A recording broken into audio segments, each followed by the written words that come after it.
जय हिंद दोस्तों, आप लोगों का स्वागत है गुरुकुल कंपटीशन मस्ती में। आज आप लोग का दोस्तों बौद्ध धर्म का चैप्टर 5 है दोस्तों, हिस्ट्री का, जो खान सर का पॉकेट जीके बुक है और साथ ही साथ नोट्स दोनों का हम कंप्लीट सॉल्यूशन दे रहे हैं दोस्तों। जो थ्योरी एक ही वीडियो में कंप्लीट होगा दोस्तों। बौद्ध धर्म, जैन धर्म भी खत्म कर दिए, मतलब चैप्टर बाय चैप्टर हम कंप्लीट कराएंगे दोस्तों। पूरा हिस्ट्री, एशियंट, मॉडर्न और मेडिवल दोस्तों, तीनों। अब देखिए इसके बारे में पढ़ते हैं। बौद्ध धर्म का प्रारंभ महात्मा बुद्ध ने किया था दोस्तों। बौद्ध धर्म का प्रारंभ किसने किया था? महात्मा बुद्ध ने किया था। महात्मा बुद्ध का बचपन का नाम सिद्धार्थ था दोस्तों। महात्मा बुद्ध का बचपन का नाम सिद्धार्थ था। इनका जन्म 563 ईसा पूर्व नेपाल के लुम्बिनी कपिलवस्तु में हुआ था। इनका जन्म 563 ईस्वी में नेपाल के लुम्बिनी कपिलवस्तु में हुआ था। इनके पिता का नाम सुधोधन थे। इनके पिता का नाम सुधोधन थे, जो क्षत्रिय शाक्य गण के प्रधान थे, शाक्य गण के प्रधान। इनके माता महामाया कोल्की वंश की थी दोस्तों, कोल्की वंश की थी। जन्म के 7वें दिन बाद महामाया की मृत्यु हो गई। जन्म से 7वें दिन के बाद गौतम बुद्ध के माता का नाम महामाया की मृत्यु हो गई। उनकी मौसी गौतमी ने इनका पालन पोषण किया और गौतमी इनकी सौतेली माँ भी थी दोस्तों, उनकी सौतेली माँ भी थी। इनका विवाह 16 वर्ष की अवस्था में यशोधरा मतलब गोप बिंब बदछान नामक अति सुंदरी स्त्री से हो गई। इनके पुत्र का नाम राहुल था। इनका पुत्र का नाम राहुल। सिद्धार्थ को तथागत कनक मुनि, शाक्य मुनि भी कहते हैं। इन्हें एशिया का ज्योतिपुंज या लाइट ऑफ एशिया भी कहा जाता है दोस्तों, गौतम बुद्ध को। एक दिन इन्होंने अपने राज्य में नगर भ्रमण के दौरान वे 4 अवस्थाओं देखें: गरीब, बीमार व्यक्ति, वृद्ध व्यक्ति और शव तथा एक सन्यासी को देखा, जिसके कारण इसके मन में वैरागी गृह त्याग की इच्छा उत्पन्न हो गई और 29 वर्ष की आयु में अपना गृह त्याग दिए, जिसे बौद्ध धर्म में महाभिनिष्क्रमण कहा जाता है, जिसे बौद्ध धर्म में महाभिनिष्क्रमण कहा जाता है। इन्होंने आलर कलाम से सांख्य दर्शन, वैशाली में तथा रुद्र राम राजगिरी से योग दर्शन की शिक्षा ग्रहण किए। महात्मा बुद्ध अपने 5 मित्र के साथ सारनाथ के मृगदाब वन में तपस्या करने लगे। 6 वर्ष कठोर तपस्या किए। वहाँ एक कन्या ने इनसे कहा कि बीना को इतना ना खींचो कि वह टूट जाए, बीना को इतना ना खींचो कि टूट जाए, इतना कम भी ना खींचो कि वह बज ही ना सके। इस बात को सुनकर महात्मा बुद्ध ने सारनाथ से गया उर्बेल चल गए और तपस्या करने लगे। यहाँ उन्होंने निरंजना फल्गु नदी के तट पर पिपुल वृक्ष के नीचे बैसाखी पूर्णिमा के दिन ज्ञान की प्राप्ति हुई। ज्ञान की प्राप्ति के बाद वह बट वृक्ष महाबोधि वृक्ष कहलाता। यह स्थान बोध गया कहलाए। ज्ञान प्राप्ति के बाद इन्होंने महात्मा बुद्ध कहा। ज्ञान की प्राप्ति के बाद महात्मा को बुद्ध कहा गया। बुद्ध के शाब्दिक अर्थ होता है ज्ञान संपन्न व्यक्ति होता। इन्होंने अपना पहला उपदेश सारनाथ में अपने मित्रों को दिया, जिन्हें बौद्ध धर्म में महाधर्म चक्र प्रवर्तन कहते हैं। इन्होंने सर्वाधिक उपदेश कौशल देश के राजधानी श्रीवस्ती में, जो कि पाली भाषा में निहित थे, जो पाली भाषा में क्या थे? निहित थे। इन्होंने श्रीवस्ती में अंगुलीमाल डाकू को शिक्षा दी। महात्मा बुद्ध का सबसे प्रिय शिष्य आनंद और उपाली थी। आनंद के कहने पर महात्मा बुद्ध ने महिलाओं को बौद्ध संघ में प्रवेश की अनुमति वैशाली में दी और उन्होंने कहा कि अब बौद्ध धर्म में ज़्यादा दिन तक नहीं चलेगी। बौद्ध धर्म अपनाने वाली पहली महिला गौतमी और दूसरी महिला अम्रपाली थी। पहली महिला गौतमी, दूसरी महिला अम्रपाली। बौद्ध धर्म अपनाने वाला पहला पुरुष तापुसु मल्ली था। बौद्ध महात्मा बुद्ध ने कहा कि मेरे उपदेश अंधविश्वास के रूप में मत मानो, बल्कि इसे तर्क के आधार पर अपनाओ। गौतम बुद्ध के 4 सत्य वचन थे। संसार दुखों से बड़ा है। सभी के दुख का कोई ना कोई कारण अवश्य होते हैं। दुख का सबसे बड़ा कारण इच्छा होता है। इच्छा पर नियंत्रण पाया जा सकता है, इच्छा पर नियंत्रण पाया जा सकता है। गौतम बुद्ध का अष्ट मार्ग था दोस्तों, अष्ट मार्ग था। पहला सम्यक दृष्टि, सम्यक संकल्प, सम्यक वाणी, सम्यक कर्म, सम्यक आजीवन, सम्यक व्यायाम, सम्यक स्मृति, सम्यक समाधि। महात्मा बुद्ध ने इच्छा पर नियंत्रण पाने के लिए अष्टी मार्ग जो मध्य मार्ग बीच का रास्ता दिया और कहा कि व्यक्ति को इच्छा इतनी बड़ी नहीं होनी चाहिए कि वह पूरी ना हो सके और इच्छा इतने भी छोटा ना होना चाहिए कि पूरा होने पर भी संतुष्ट ना हो। महात्मा बुद्ध ने कहा कि यदि कोई इच्छा अधूरी रहेगी तो वह पुनः जन्म के कारण बनेगी, पुनः जन्म के कारण बनेगी। पुनः जन्म से छुटकारा पाने के लिए इच्छा को मानना पड़ेगा। इसी क्रिया को उन्होंने मोक्ष कहा है। मतलब इसी क्रिया को क्या कहा है गौतम बुद्ध? मोक्ष कहा। मतलब कोई भी काम करना तो इसी जीवन में कर लीजिए, दूसरा जन्म में कहीं आना नहीं पड़े। महात्मा बुद्ध का अपना उपदेश पाली भाषा में देते थे। कौन सी भाषा में? पाली भाषा में। महात्मा बुद्ध ने निर्वाह प्राप्ति के सरल बनाने के लिए 10 शील बल दिया। पहला अहिंसा, सत्य, असत्य, अपग्रही मतलब किसी प्रकार के संपत्ति ना रखना, अपग्रही होता है। मध्य सेवन का ना करना, असभ्य भोजन ना करना, सुख पत बिस्तर पर ना सोना, धन संचय ना करना, स्त्री से दूर रहना, नृत्य गाना आदि से दूर रहना। मगध के राजा बिंबिसार ने बुद्ध के निवास के लिए बेलुवान नामक महाविहार बनवाया। लिच्छवी ने बुद्ध के निवास के लिए कुटग्रहशाला का निर्माण करवाया। गौतम बुद्ध उज्जैन के शासनकाल में कौशाम्बी आए थे। बौद्ध के अनुयायी के 2 भागों में विभाजित हुआ, एगो भिक्षुक एगो उपासक। बौद्ध धर्म में प्रचार हेतु संन्यास ग्रहण करने वाले वही भिक्षुक कहलाते हैं। गृह त्याग जीवन जीते हुए बौद्ध धर्म अपनाने वाले व्यक्ति को उपासक कहलाता है। महात्मा बुद्ध ने 3 दर्शन थे, एगो अनिश्वरवादी, एगो शून्यवादी, एगो क्षण्यवादी। अर्थात ईश्वर का कोई अस्तित्व नहीं है, कोई भी व्यक्ति सर्वपारी नहीं और ना ही सर्वशक्तिमान है। संसार में सभी वस्तु कुछ ही समय के लिए इसका विनाश निश्चित है, अर्थात यह सभी वस्तु क्षणिक हैं। यह सभी वस्तु क्या? क्षणिक हैं।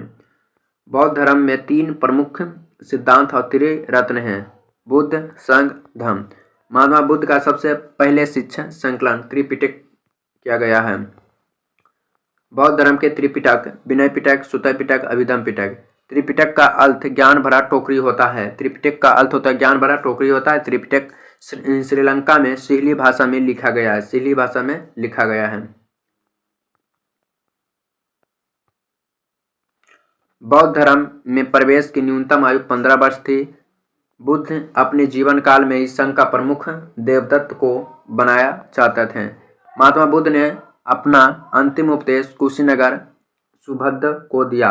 महात्मा बुद्ध का उपदेश देते हुए पावापुरी पहुंच गए और जहां एक जैन भिक्षु चंद्र ने इन्हों शुक्र मांस मतलब सुअर का मांस या जहरीला मशरूम खिला दिए। महात्मा बुद्ध का तबीयत बिगड़ने लगी और उन्हें डायरिया हो गए। मतलब महात्मा बुद्ध के तबीयत बिगड़ने लगे, उन्हें डायरिया हो गए। यूपी के मल्ला जहानाबाद में स्थित कुशीनगर में उनकी मृत्यु हो गई। अब महापरिनिर्वाण का नाम से जानते हैं।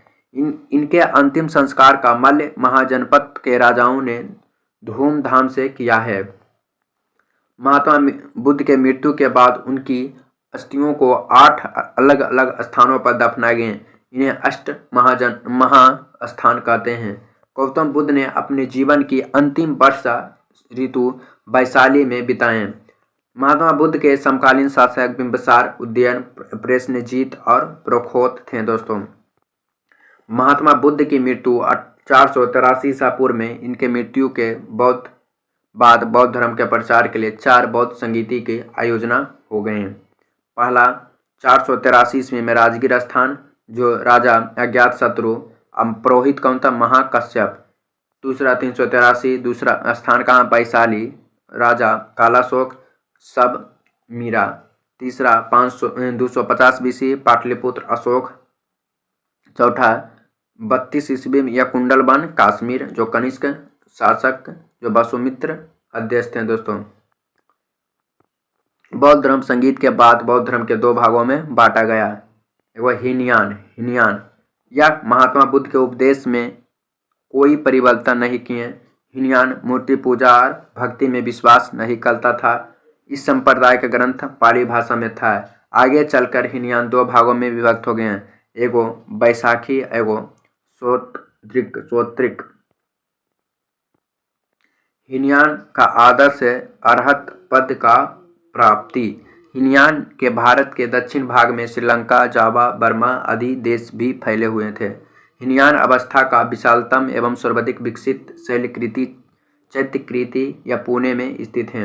और महायान यह महात्मा बुद्ध के उपदेश में परिवर्तन करके उसे आधुनिक रूप में दे दिया।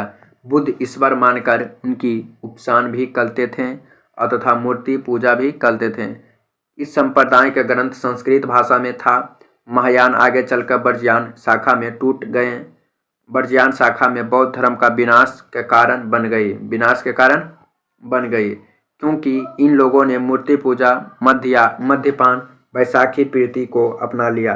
इस संप्रदाय का प्रमुख ग्रंथ कुहाय समाज तथा मंजूश्री मूलक चीनी और चीन तथा थाईलैंड में वज्रयान शाखा की अधिकता हो गई। बिहार के भागलपुर स्थित विक्रमशिला विश्वविद्यालय में वज्रयान शाखा की शिक्षा दी जाती थी। इसे धर्मपाल ने बनाया था।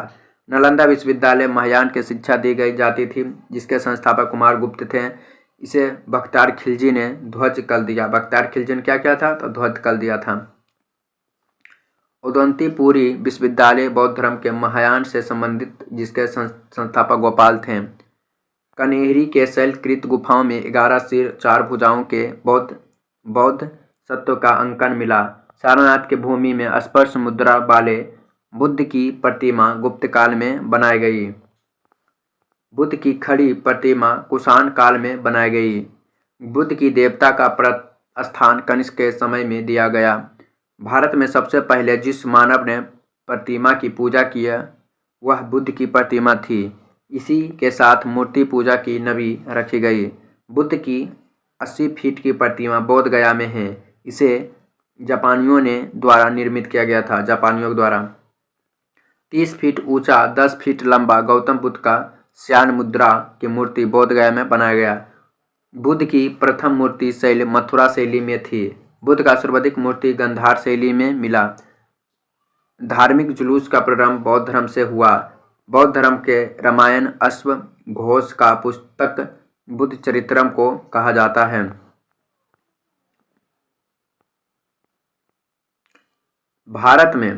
भारत एशिया का सबसे बड़ा मठ तौगंग मठ का अरुणाचल प्रदेश में, जो विश्व का दूसरा सबसे बड़ा मठ है। विश्व का सबसे बड़ा बौद्ध मठ पोतला महल लाओस लासा तिब्बत में है। बौद्ध धर्म का शब्दकोश महाभविष्य सूत्र को कहा जाता है। बौद्ध धर्म को अपनाने वाला शासक अशोक, कनिष्क, महायान जो नागार्जुन, अश्वघोष, वसुमित्र थे। अशोक बौद्ध धर्म के प्रचार प्रसार के लिए अपने पुत्र महेंद्र तथा पुत्री संघमित्रा को श्रीलंका भेजा। बौद्ध साहित्य इन ग्रंथों के संबंध में बौद्ध धर्म से हैं। बौद्ध साहित्य पाली भाषा से मिला है, जो जातक ग्रंथ में बौद्ध महात्मा बुद्ध के पूर्व जन्म की 200 कहानियाँ हैं। कितने हैं? 200 कहानियाँ हैं। ललित विस्तार में महात्मा बुद्ध की पूरी जीवनी है। अंगुत्तर निकाय में 16 महाजनपदों की चर्चा है। बौद्ध धर्म की सबसे पवित्र पुस्तक त्रिपिटक, जो 3 पुस्तकों में समूह है। शुद्ध पिटक, विनय पिटक और अधिधम्म पिटक। शुद्ध पिटक यह सबसे बड़ा पिटक है। इसमें बौद्ध धर्म का इनसाइक्लोपीडिया कहते हैं। विनय पिटक यह सबसे छोटा पिटक है। इसमें बौद्ध धर्म का प्रवेश की चर्चा। अभिधम्म पिटक इसमें बौद्ध धर्म के दार्शनिक विचारों को चर्चा है।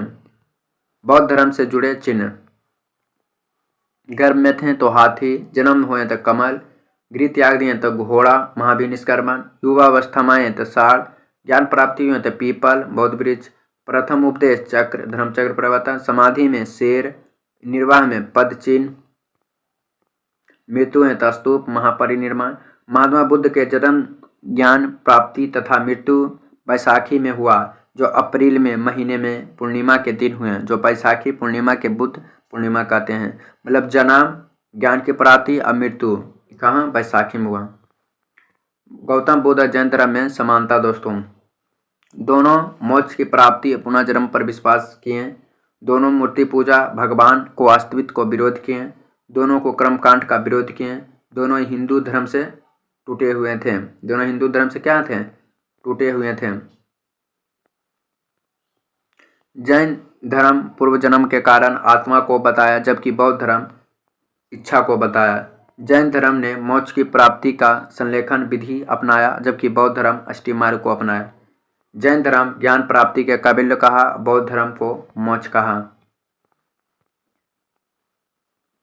बौद्ध धर्म आगे बढ़ने के कारण, जैन धर्म की भाषा प्राकृतिक थी जो बहुत कठिन थी, जबकि बौद्ध धर्म की भाषा पाली थी, उसी समय सबसे लोकप्रिय भाषा थी। जैन धर्म बहुत कठोर नियम थे, जबकि बौद्ध धर्म का नियम सरल थे।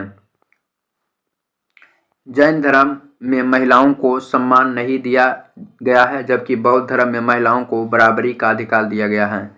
जैन धर्म ब्रह्मचर्य और अहिंसा बहुत अधिक ध्यान थे, जबकि बौद्ध धर्म में की ओर से कोई ध्यान नहीं दिए। जैन धर्म निर्वाह रहने का प्रावधान असभ्य प्रतीत होता था, जबकि बौद्ध धर्म में निर्वाह रहने का प्रावधान नहीं था। जैन धर्म में 2 संगीतीय हुए जो 900 वर्ष के अंतराल में, जबकि बौद्ध धर्म के 4 संगीतियों में से 100 वर्ष के अंतराल थे। जैन धर्म में बड़े बड़े राजाओं का समर्थन नहीं मिला सका। जैन धर्म को मानने वाला प्रमुख राजा चंद्रगुप्त मौर्य तथा खरबेल थे, जबकि बौद्ध धर्म के बड़े बड़े राजाओं का संरक्षण मिला, जिसे बौद्ध धर्म अपनाने वाला प्रमुख राजा अशोक, कनिष्क, पालवंश, चीन और पूर्वी एशिया आदि। जैन धर्म बौद्ध धर्म दोनों को पिछड़ने का कारण, दोनों ही धर्म हिंदुओं धर्म के कुरीतियों के विरुद्ध आवाज उठाकर आगे बढ़े गए हुए थे। इन लोगों को मूर्ति पूजा कर्मकांड के विरोध किया, किंतु कालांतर में इन लोगों में भी कुरीतियां आ गई। इन लोगों में मूर्ति पूजा कर्मकांड का प्रारंभ कर दिया। दोनों धर्म ने हिंदू धर्म के वर्ण जाति प्रथा का विरोध किया, किंतु कालांतर में इनमें भी जाति व्यवस्था आ गई। बौद्ध जैन मठों का मठाधीश धार्मिक बिंदुओं पर ध्यान देने के भाग विलास में लग गए। जैन बौद्ध धर्म का कमजोर स्थिति के फायदा उठाकर शंकराचार्य ने हिंदू लोगों का जागरूकता किया। साथ ही गुप्त काल में राजाओं का हिंदू धर्म अनेक त्योहार इत्यादि जोड़कर हिंदुओं का एकत्रित कर दिया। कौन? शंकराचार्य। यह चैप्टर खत्म हो गया दोस्तों। अगला चैप्टर आएगा भारत में प्रमुख धर्म, छठा चैप्टर दोस्तों। वीडियो 18-19 मिनट में कंप्लीट बौद्ध धर्म और जैन धर्म और बौद्ध धर्म में अंतर भी स्पष्ट कर दें। या दोस्तों फाउंडेशन बेसिक कम नहीं है दोस्तों, एक बार पढ़ लीजिएगा तो इसको कंप्लीट रिवीजन होगा। रिवीजन सेशन के लिए बहुत होगा, नोट्स PDF इसका चाहते हैं तो टेलीग्राम चैनल पर जुड़िएगा। आप लोग का दिन शुभ हो।